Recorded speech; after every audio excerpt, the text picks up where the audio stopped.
This foam here is really spongy.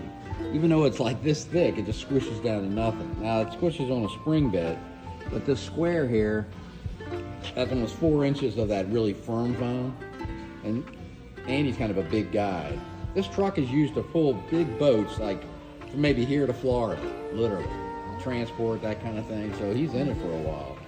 So that's nice dense foam, which at first it might actually feel a little too much. Then I added a dense layer here because that's the out where you slide off. I mean, this big truck, you slide out of it. So that puts the foam nice and new. Plus, the spring bed that the springs are, you see me make that up.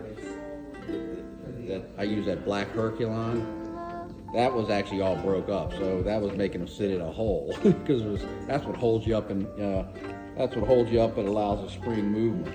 But then I put this over. So none of the frame digs in, but then I put, this is really overkill, but this is all on here just to hold that piece I put in, like a big Band-Aid over it. So it's not just depending on where it's glued flat, surface. It's got a piece going across, so it really can't come loose. Now, when he sits in that, it'll be like, oh, this feels good.